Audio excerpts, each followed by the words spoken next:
Bonjour. Alors aujourd'hui, cette vidéo, c'est en réponse à une question en commentaire. Arthur Meyer. Je le remercie pour sa question, super question. Effectivement, j'avais fait une vidéo. Alors c'était une vidéo qui montrait, qui donnait une borne pour avoir un certain nombre d'entiers consécutifs qui sont des carrés modulo P. Et on avait une bonne borne, assez bonne borne, bon, améliorable, hein, donnée par l'inégalité de Polya-Vinogradov. Euh, Maintenant, la question, c'était juste de demander si la condition pouvait être suffisante, c'est-à-dire, bon, alors sans parler de cette inégalité, mais est-ce qu'on peut avoir des nombres premiers P avec autant de, de carrés consécutifs que l'on veut? Sa question était plus profonde que ça, mais je vais me limiter à cette question parce que ça fait un exercice qui est très faisable et très agréable. Regardez donc l'exercice, soit n dans grand N, montrer qu'il existe P premier, tel que tous les entiers de moins n à n modulo P sont des carrés de z sur Pz. J'espère que ça répond partiellement, de toute façon forcément partiellement, mais au moins partiellement, à sa question. Alors, bon, c'est faisable. Alors c'est faisable avec, au minimum, Dirichlet faible et la loi de réciprocité quadratique, plus les lois complémentaires. Voilà, hein, c'est ce que je vous dis si vous voulez vous attaquer à l'exercice sans regarder la solution. Bon, maintenant je vous donne la solution. Donc, bon, 0 est toujours un carré, bon, modulo P. 1 est toujours un carré. Donc les problèmes vont commencer avec moins 1 et 2, hein, pour ça. Alors, moins 1, je rappelle que le symbole de Legendre, il va dire que moins 1, on veut que moins 1 soit un carré, donc la condition c'est que moins 1 puissance P moins 1 sur 2 soit égal à 1. C'est-à-dire P moins 1 sur 2 pair, c'est-à-dire P congru à 1 modulo 4. Donc déjà, on va chercher des P congrus à 1 modulo 4. On sera bon pour une partie de ça. Donc je dirais même que c'est nécessaire. Maintenant, on veut 2. Ok, alors 2, on regarde 2 modulo P, c'est aussi, donc c'est ça et ça, c'est ce qu'on appelle les lois complémentaires de la réciprocité quadratique. 2 modulo P, c'est moins 1 puissance P2 moins 1 sur 8. Donc maintenant, comme j'ai déjà P congru à 1 modulo 4, je voudrais que P soit congru à 1 modulo 8.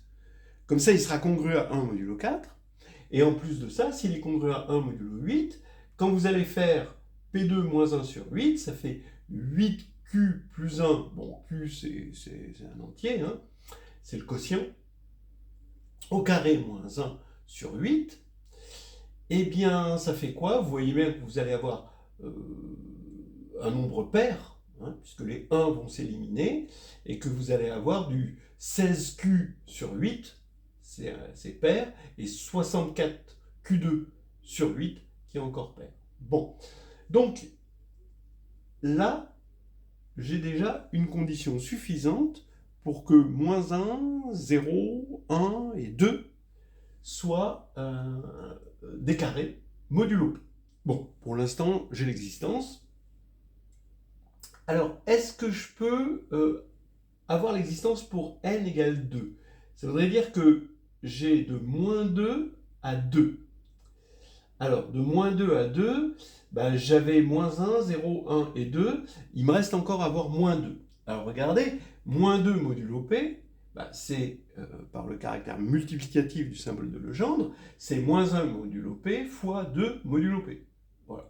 Donc, comme si je prends P congru à 1 modulo 8, ben, ça va faire 1 fois 1, donc ça fait 1. Donc déjà, j'ai une existence. Alors, il faut que je trouve un P qui est congru à 1 modulo 8. Bon, je vais prendre 17. Donc, P premier, évidemment. Je prends 17 et c'est bon.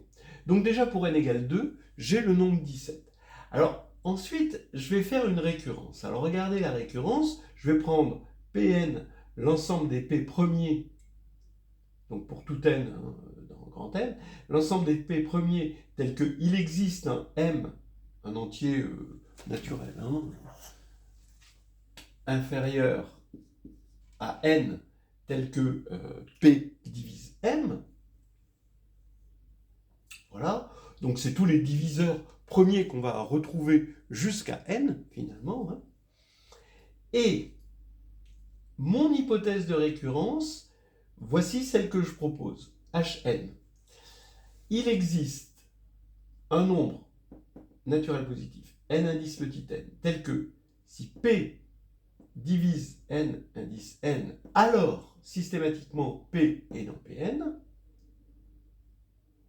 et tel que dès que P est congru à 1 modulo n indice n, alors moins n sont des carrés, sont tous des carrés, donc consécutifs, modulo P. Donc vous voyez, ça vous fait 2n plus 1 carrés consécutifs modulo P. Alors, évidemment, si j'arrive à montrer cette propriété par récurrence, eh bien, Dirichlet faible va assurer qu'il existe P.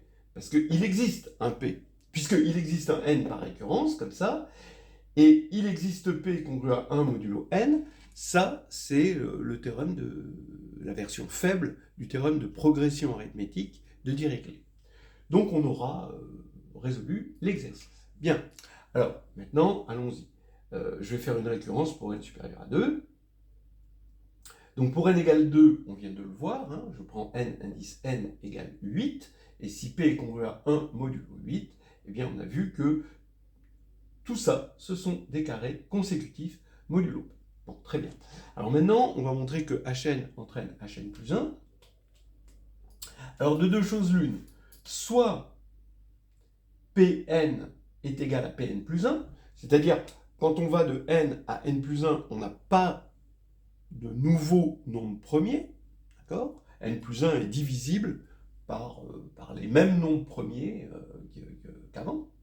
Bien, alors dans ce cas-là, finalement, ça ne change rien. Je vais garder le même n indice n. Pourquoi ? Parce que ce qui va différencier cet intervalle de l'intervalle qui suit avec n plus 1, c'est les deux nombres n plus 1 et moins n plus 1. Or, si je prends plus ou moins, donc n plus 1, c'est plus ou moins un produit de q puissance kq, où q appartient à Pn plus 1, évidemment, donc Pn. Et donc, si je prends P congru à 1 modulo n, les q sont des carrés modulo P. Donc, comme on n'a que des carrés, ici, ça va être un carré, et moins 1, il est censé aussi être un carré, parce que moins 1, il est dans l'intervalle. Donc, ceci, c'est un carré, et donc ça, c'est un carré aussi. Voilà, donc, on ne change rien, on pose n indice n plus 1 égale n indice n. Bien. Maintenant, si on est dans le cas où Pn plus 1 est différent et contient strictement Pn, ça veut dire qu'il y a un nombre premier, d'accord ? Et ce nombre premier, c'est n plus 1, hein, ça veut dire que celui qui apparaît, n plus 1 est égal à ce nombre premier q, qui fait la différence. Et maintenant, on va essayer de résoudre x congru à 1 modulo n indice n et x congru à 1 modulo q. Comme q, forcément, est premier avec n indice n, oui, puisque p divise n indice n implique que p appartient à Pn. Mais q n'est pas dans Pn. Donc q est un nombre premier qui ne divise pas n indice n, donc il est premier avec n indice n. Le lemme chinois assure qu'on va avoir que ceci implique que x est congru à 1 modulo le PPCM, c'est-à-dire nnq. Donc, je pose n indice n plus 1 égale n indice nq. Eh bien oui, si P divise n indice n plus 1, bah, je vais avoir P, soit il divise n, soit il divise Q. Donc finalement, il appartiendra toujours à P indice n plus 1, qui est égal à Pn union Q. Et maintenant, je vais regarder ce qui se passe quand P est congru à 1 modulo n indice n plus 1. Alors P est congru à 1 modulo n indice n plus 1, donc modulo ça. Alors ici, c'est une équivalence. Bah, on va avoir, bien sûr, ceci. Bien. Donc en particulier, P est congru à 1 modulo n, ce qui veut dire qu'on a déjà ça. Ça va être des carrés par récurrence modulo P. Maintenant, il reste encore à voir que n plus 1 et moins n plus 1 sont des carrés modulo P. Ok? Mais n plus 1, c'est Q. Moins 1, c'est déjà un carré modulo P d'après la récurrence. Donc, il reste à montrer que Q est un carré modulo P. Alors, allons-y. On regarde le symbole de Legendre, Q modulo P. Mais d'après la loi de réciprocité quadratique, c'est P modulo Q fois moins 1 puissance P moins 1 sur 2, Q moins 1 sur 2. Or, P moins 1 sur 2 est pair. Donc déjà, là, ça va s'éliminer. Et P, P, il est congru à 1 modulo Q. D'accord? Donc là, ici, on va avoir P modulo Q, donc 1 modulo Q. Et 1 est un carré modulo Q, évidemment. Ça fait 1. Donc voilà, on a montré la récurrence. Et, je vous le rappelle, la récurrence implique par la version faible du théorème de progression arithmétique de la Dirichlet que ce P existe.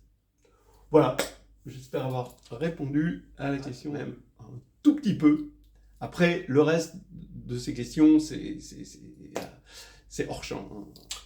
Il est plus prudent de s'arrêter.